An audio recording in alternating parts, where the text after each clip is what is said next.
तो पूर्व मुख्यमंत्री कमलनाथ ने कहा है कि उपचुनाव में कांग्रेस पार्टी 20 से 22 सीटों पर जीत हासिल करेगी और जिस तरीके से कांग्रेस सरकार को सत्ता से बाहर किया गया है उसका जवाब जनता उपचुनाव में बीजेपी को देने का काम करेगी। पूर्व मुख्यमंत्री कमलनाथ के मुताबिक बीजेपी नेताओं ने विधायकों की खरीद फरोख्त की है, लेकिन वह सौदेबाजी नहीं करते और प्रदेश की जनता ऐसे लोगों को सबक सिखाएगी। कमलनाथ ने यह भी कहा था कि चिंता की कोई बात नहीं है, अभी तो इंटरवेल हुआ है, कांग्रेस फिर सत्ता में लौटेगी, लेकिन सवाल वही है कि क्या ऐसा होगा, क्योंकि जिन 24 सीटों पर उपचुनाव होने हैं वहां बीजेपी फिलहाल मजबूत लग रही है और सिंधिया के बीजेपी में जाने के बाद कांग्रेस की राह बिल्कुल भी आसान नहीं है। कुछ ऐसा ही गोहद में भी लग रहा है। यहाँ किस तरह के सियासी समीकरण है, इस पर बात करेंगे। चलिए इसके पहले देखते हैं विधानसभा क्षेत्र से जुड़ी एक छोटी सी। अनुसूचित जाति के लिए सुरक्षित भिंड जिले की गोहद सीट पर 1.5 साल के अंदर फिर चुनावी घमासान होने जा रहा है। रणवीर जाटव के कांग्रेस से बागी होकर इस्तीफा देने के बाद यहाँ उपचुनाव की स्थिति बनी है। माना जा रहा है कि कांग्रेस को झटका देकर बीजेपी में शामिल हुए रणवीर जाटव कमल के चुनाव चिन्ह से मैदान में होंगे, जबकि कांग्रेस से टिकट की रेस में कई नेता हैं, जिसमें से किसी एक का नाम फाइनल करना पार्टी के लिए बड़ी चुनौती होगी। करीब 2,20,000 मतदाताओं वाले इस विधानसभा क्षेत्र में 2018 के चुनाव में रणवीर जाटव ने कांग्रेस के टिकट पर चुनाव लड़ते हुए बीजेपी के लाल सिंह आर्य को करीब 24,000 मतों के अंतर से हराया था। लाल सिंह आर्य तब राज्य मंत्री थे। आर्य ने इस सीट पर 2013 के पहले 1998 और 2003 में भी जीत हासिल की थी। हालांकि 2008 में लाल सिंह आर्य को कांग्रेस के माखनलाल जाटव से 27,000 से अधिक मतों के अंतर से हार का सामना करना पड़ा था। साल 2009 में जाटव की मौत के बाद इस सीट पर उपचुनाव भी हुआ, जिसमें रणवीर जाटव ने जीत हासिल करके कांग्रेस के कब्जे को बरकरार रखा। इस सीट पर जातीय समीकरण की बात करें तो ठाकुर, ओबीसी, ब्राह्मण मतदाता निर्णायक स्थिति में हैं, जबकि दलित, जैन और मुस्लिम समाज के मतदाता भी अच्छी खासी संख्या में हैं। इस क्षेत्र में समस्याओं की कमी नहीं है। यहाँ पानी खारा है, लिहाजा पेयजल की विकट समस्या है। बड़ी आबादी होने के बावजूद नल जल योजना नहीं है। लोग बेसली डैम पर निर्भर हैं। जब भी डैम खाली होता है पानी के लिए हाहाकार मच जाता है। अस्पताल में डॉक्टरों और स्टाफ की भारी कमी है। इलाज कराने के लिए मरीजों को ग्वालियर जाना पड़ता है। स्कूल में शिक्षकों की कमी 10 की 10 बनी हुई है। मांग के बाद भी शिक्षकों की संख्या नहीं बढ़ रही है। मालनपुर फैक्ट्रियों में स्थानीय लोगों को काम नहीं दिया जा रहा है। अब इन सब के बीच गोहद में किसे कामयाबी मिलती है, देखना दिलचस्प होगा। Bureau report, Swaraj express. तो गोहद सीट पर मुकाबला कितना दिलचस्प हो सकता है, इस पर बात करने के लिए हमारे साथ स्टूडियो में एक बार फिर मौजूद है हमारे मध्य प्रदेश के स्टेट हेड हैं अनिल सिंह कुशवाहा और वरिष्ठ पत्रकार के आप दोनों स्वागत है। गोहद से लाइव जुड़े हैं हमारे साथ विनोद अर्गल, हमारे संवाददाता। इसके साथ ही हम बात होगी बीजेपी और कांग्रेस से संभावित प्रत्याशी स्थिति। पहले हम अपने संवाददाता के पास ही चलते हैं।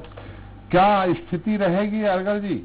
विनोद सर, यहाँ मुकाबला कांग्रेस की टक्कर का है, क्योंकि पूर्व मंत्री को हरा करके रणवीर जाटव जो चुनाव जीते थे, वर्तमान में उनकी परिस्थितियों के कारण पार्टी बदल के और फिर मैदान में आ रहे हैं, तो यहाँ के मतदाताओं के अंदर बड़ा संकोच है। अब इसको कैसे मतदाताओं को टैकल करेंगे रणवीर, ये देखना होगा। हालांकि समस्याओं का अंबार है विधानसभा में, एक भी समस्या का समाधान अभी तक हुआ नहीं है यहाँ पर। तो ये समस्या का समाधान नहीं हुआ तो इसके पहले लाल सिंह आर्य थे, मंत्री थे, फिर इस विनोद अर्गल 15-16 साल रहे, रणवीर जाटव 15-16 महीने रहे। ऐसी स्थिति में तो अब लाल सिंह आर्य और रणवीर जाटव एक है, तो समस्या का समाधान नहीं हुआ तो जनता इन्हीं दोनों लोगों के ऊपर थोपेगी। अब देखना ये होगा कि जो अभी एक हुए हैं, एक पार्टी में आए हैं, इसके पूर्व इनके मतभेद चलते रहे और अभी तक इनको काफी मतों से पराजित किया था। अगर पार्टी में एक है, अगर एक मत हो गया तो फिर सीट में आसानी होगी लेने के लिए। नहीं तो उसमें कांग्रेस के कौन मजबूत उम्मीदवार हैं? जैसे आप बोल रहे हैं कि जनता भले नाराज हो, लेकिन कांग्रेस का उम्मीदवार भी तो बड़ा होना चाहिए। कांग्रेस के उम्मीदवार अभी जो है रामनारायण हिंडोलिया जी हैं, और केशव देसाई जी हैं, राजकुमार देसलेरा हैं, राजीव कौशिक जी हैं। तो इसमें बड़ा चेहरा कौन सा है जिसको जो रणवीर जाटव को टक्कर? टक्कर देगा? दूसरा, क्या लाल सिंह आर्य रणवीर जाटव को सपोर्ट कर रहे हैं इंटरनल? ऐसा देखने में प्राय मिल रहा है कि उनसे बात हुई थी पूर्व में भी उनसे बात हुई थी, तो उन्होंने कहा कि पार्टी का जो निर्णय होगा वो मुझे शिरदार होगा। मैं 32 साल से पार्टी का समर्पित कार्यकर्ता रहा हूँ। नहीं, उनकी बात मत करिए। देखिए विनोद, उनकी बात मत करिए, उनसे आपकी बात हुई हो तो कहेंगे ही, वो थोड़ी आपसे कहेंगे। आप पत्रकार हैं कि हम रणवीर जाटव का विरोध करेंगे। आपका अपना मानस क्या था? जनता के बीच की नब्ज टटोली होगी आपते हुए, वो क्या कहती है नब्ज? जनता के बीच में जब मैं गया था, लगभग 20-25 दिन अभी लगातार कंटिन्यू जा रहा हूँ, तो गोहद क्षेत्र में 88 पंचायत है। हाँ। पॉलिटिकल दृष्टि से इन्होंने 21 सेक्टर में उसको डिवाइड किया है। अब तो सेक्टर वाइज पे जहाँ कार्यकर्ता अपना बस्ता लेके वोट डलवाने का काम करता है, वो कार्यकर्ता अभी नाराज देखा जा रहा है, चाहे वो पार्टी का हो या इसका व्यक्तिगत कार्यकर्ता। अब उसको कैसे ये अपना संतोष करते हैं, ये इनकी कला है। सिंधिया जी का प्रभाव कितना है? सिंधिया जी का यहाँ काफी अच्छा प्रभाव है, क्योंकि बगल से ही ग्वालियर लगा हुआ है। राज घराने का यहाँ अगर सिंधिया अगर यहाँ कैंपेनिंग के लिए आते हैं तो यहाँ क्राउड भी 25,000 आराम से हो जाती है। मतलब उसके लिए ज्यादा कैंपेनिंग की जरूरत नहीं पड़ती। तो फिर सिंधिया जी सपोर्ट कर रहे हैं तो निश्चित तौर पे फायदा रणवीर जाटव को मिलेगा ही, और बीजेपी का संगठन है ही साथ में। हाँ, पूर्व में भी सिंधिया जी के सपोर्ट के कारण ही इतना ज्यादा पब्लिक ने वोट किया रणवीर। हाँ, अनिल आपको तो कोई सवाल नहीं करना। विनोद, एक सवाल ये उठता है कि लाल सिंह आर्य क्या उनके साथ नजर आने लगे हैं क्या? क्योंकि पूरा दरोमदार ये है कि अगर लाल सिंह आर्य साथ दे देते हैं तो रणवीर जाटव की जीत सुनिश्चित कही जा सकती है। अभी इस तरह की चर्चाएं हैं।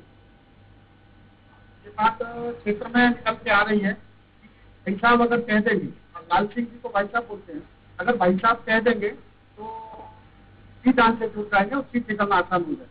लेकिन यहाँ मामला ये भी आ रहा है कि यहाँ कांग्रेस के कद्दावर नेता जो है, पूर्व में कमल डॉक्टर गोविंद सिंह का भी वर्चस्व रहता है बहुत, उसका वर्चस्व 15 से 20,000 वोट उसके पहले पे यहाँ वोट डाले। तो मैं भी देखा गया लगातार जब से यहाँ विधानसभा में चुनाव चल रहा है तब से लगातार ऐसी चर्चाएं और उनका प्रभाव है। तो विरोध ये कह सकते हैं कि जो गोहद में कांग्रेस का प्रत्याशी कोई भी रहे, लेकिन मुकाबला जो है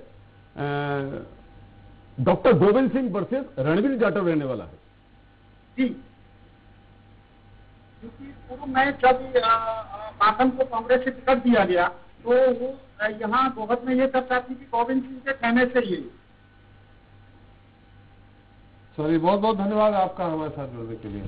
क्या लगता है अग्निहोत्री जी, जैसा वो बोल रहे हैं कि जनता नाराज है इस बात को दल बदल को लेकर, मगर एक तरफ बीजेपी का संगठन, बीजेपी के मतदाता और सिंधिया जी का प्रभाव, ऐसे में कितना कांग्रेस, हालांकि जनता जब नाराज हो जाए तो इंदिरा जी भी चुनाव हार जाती है, संजय गांधी भी चुनाव हार जाते हैं, कैलाश नाथ काटजू मुख्यमंत्री रहते हुए चुनाव हार जाते हैं।